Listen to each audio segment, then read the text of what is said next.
Saudara-saudara, para undangan yang berbahagia, ketika saya mendapat tema tentang hidup sukses dengan Dhamma, saya lalu berpikir, apakah ada orang yang tidak sukses dengan Dhamma? Karena kalau dikatakan menjadi tema hidup sukses dengan Dhamma, berarti ada orang yang tidak sukses dengan Dhamma. Dhamma yang dimaksudkan di sini adalah kebenaran. Nah, tentu memang akan banyak kebenaran-kebenaran yang mengarah seseorang untuk hidup sukses, tetapi dalam kesempatan kali ini kita membahas bagaimana kebenaran Dharma Buddha untuk kehidupan kita bisa berbahagia. Orang akan mengatakan begini, wah, dia itu orang yang sangat taat pada agamanya. Kenapa ya? Kalau ngadakan arisan, mesti dibawa lari. Padahal dia taat sekali dengan agamanya. Arisan sudah terkumpul, ngeri dia. Wah, bagaimana ini?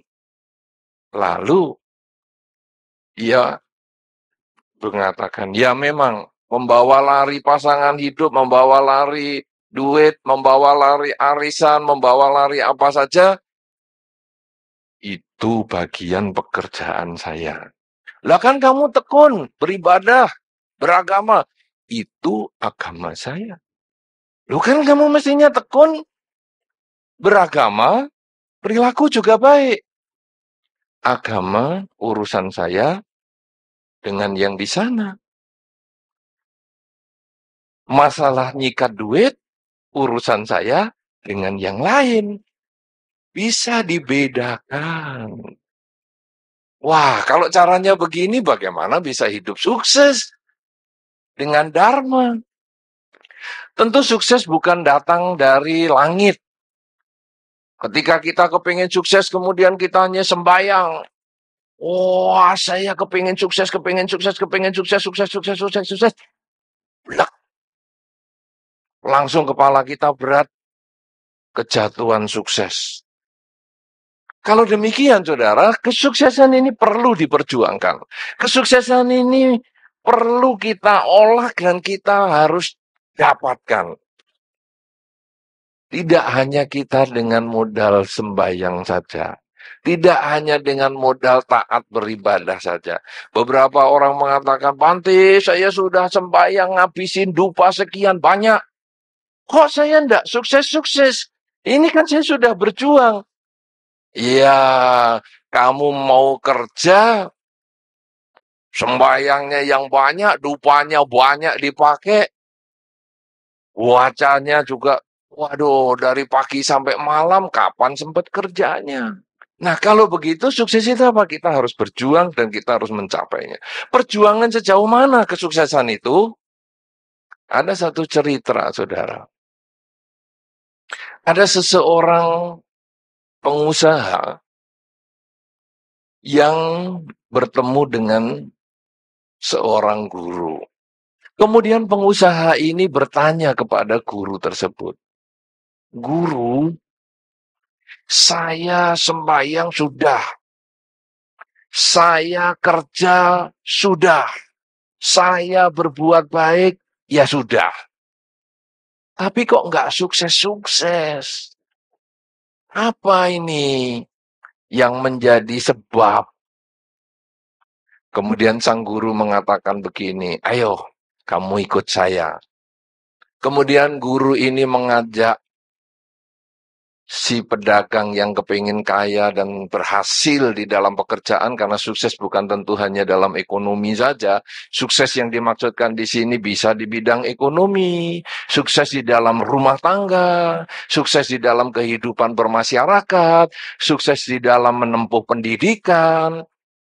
Ayo, sini kalau kamu mau. Nah, kemudian oleh si guru tersebut, sang pedagang diajak masuk ke dalam sebuah sungai yang cukup dalam. Kamu di sini dulu ya. Loh, apa saya kalau mau sukses harus berendam? Kan kalau berendam tengah malam, ya pakai kemenyan yang gede-gede. Oh enggak, kamu di sini aja dulu. Terus apa? Sudah 1 jam begitu, terus apa? Tunggu lagi. Loh, saya ini kepengen sukses. Kok cuman suruh kungkum, suruh berendam di air begini? Oh, kamu pengen sukses ya? Ya, saya lupa tadi kata sang guru. Begini, mau sukses. Langsung kepalanya si pedagang ini dipegang. Oh, guru mau memberkahi saya ya? Bukan. Saya mau ndelepno kamu. Kepalanya langsung dimasukkan ke dalam air. Nyet. Wah, ini si pedagang mancal-mancal. Wah, terus dipegang gini kepalanya sampai ngos-ngosan. Wah, minum air sungai cukup banyak. Sudah, ayo kita ke pinggir, duduk di pinggir. Kemudian gurunya bertanya lagi. Sudah tahu ilmunya sukses? Ilmu apa? Oh, saya mau dibunuh malah ilmu. Begini, kamu tadi waktu saya masukkan kepalamu ke dalam air, apa yang kamu rasakan? Ya enggak bisa napas. Apa yang ingin kamu lakukan? Ya bernafas. Gimana caranya? Ya saya berusaha semaksimal mungkin. Saya mancal sana, saya mancal sini. Kalau perlu ya nuduki kamu. Oh kamu yang blebokno saya. Ah, itu rumusnya sukses. Kalau kamu mau sukses, kamu harus berjuang seperti kamu tenggelam ini tadi. Kamu berusaha semaksimal mungkin. Kamu ingin mendapatkan kesuksesan itu seperti kamu ingin mendapatkan sedikit udara agar kamu bisa bertahan hidup. Kalau kamu kepingin sukses sambil santai-santai, sambil malas-males, bagaimana bisa sukses? Jadi sukses itu memang butuh diperjuangkan dengan sekuat tenaga. Seseorang akan maju, seseorang akan berhasil.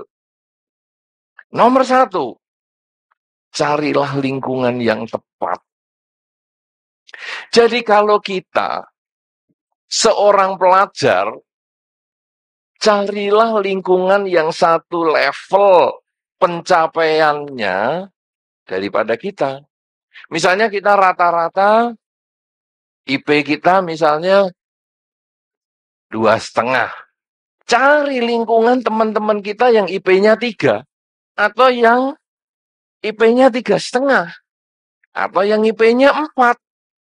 Kalau ada sih 4,5. Kalau ada, sayangnya belum ada. Pokoknya cari yang satu level di atas kita. Kalau 2,5 ya carilah yang 3 atau 3,5. Untuk apa? Agar kita bisa belajar dengan dia. Karena kesuksesan ini juga sesuatu yang harus dipelajari. Kesuksesan bukan tumbuh dari dalam diri kita mendadakan, tetapi kadang kita perlu mendengar kisah-kisah sukses dari orang lain. Jadi kita akan tanya kepada dia, kenapa kamu kok IP-nya bisa 3,5? Saya kok tetap 2,5? Oh, dia akan kasih tahu caranya. Nah, oleh karena itu, selain kita kumpul dengan orang yang satu level dengan dia, kita harus mendengarkan. Di dalam Dhamma disebutkan, kalau kayu cendana dibungkus kertas, kertas yang biasanya tidak ada baunya, akan berbau kayu cendana. Sebaliknya kalau daun untuk membungkus daging yang busuk, daun yang mestinya baunya harum sekalipun, dia akan terkena busuknya. Kemana kita bergaul, ke situ pula kita akan terbawa. Kalau Anda bekerja, ikut orang, coba Anda mulai bergaul dengan mereka yang satu tingkat lebih tinggi. Atau kalau Anda mau lagi, mungkin Anda yang biasa ikut dengan orang, sekarang Anda coba berkumpul dengan mereka yang wira swasta. Sehingga Anda mulai mendengarkan nasihatnya. Apa sih? Kenapa kamu kok bisa sukses sebagai seorang wira swasta? Orang yang bekerja sendiri tanpa harus ikut orang. Anda misalnya rumah tangga kurang bahagia. Coba Anda berkumpul dengan mereka-mereka yang berumah tangga bahagia. Cari resepnya. Kenapa rumah tanggamu itu kok jarang sekali cekcok? Apa kalau pasangan hidupmu ngomong langsung kamu kaploki sehingga nggak berani ngomong? Kenapa jarang cekcok? Oh, ternyata ada saling pengertian. Nah, itu kita belajar. Karena kesuksesan kalau hanya di bidang ekonomi saja percuma. Karena kesuksesan di bidang ekonomi, kalau rumah tangganya kacau, apa artinya? Kalau kita sudah berkumpul dengan satu level di atas kita, kemudian kita mau mendengar nasihat mereka, kemudian yang ketiga, renungkan nasihat itu. Tahap yang ketiga adalah merenungkan. Kenapa? Karena kadang nasihat tidak selalu cocok untuk kita. Nah, jadi kita mulai membedakan nasihat yang cocok dan nasihat yang tidak cocok. Dan akhirnya, tahap yang keempat, setelah kita berkumpul dengan orang yang satu level tingkatannya dengan kita, setelah kita mendengarkan nasihatnya, kita membedakan nasihat yang cocok dan yang tidak cocok, yang keempat jalani. Karena nasihat yang cocok, kalau kita hanya tahu cocok tanpa dilaksanakan, tidak ada artinya. Harus kita jalani. Jalaninya bagaimana? Seperti orang yang tenggelam tadi. Harus berusaha, berusaha, berusaha. Dan pada saat itulah kesuksesan dalam rumah tangga, kesuksesan dalam ekonomi, dalam kesehatan, dalam pendidikan, dalam segala segi apapun juga, 4 cara ini akan bisa Anda capai, bisa Anda tempuh, bisa Anda lakukan, sehingga mencapai kesuksesan yang ingin Anda harapkan. Nah, ini sebagai awal, nanti tentunya dengan pendalaman akan mempertajam apa yang saya sampaikan sebagai basis dari pencapaian kesuksesan yang dicapai dengan 4 tahap ini. Terima kasih.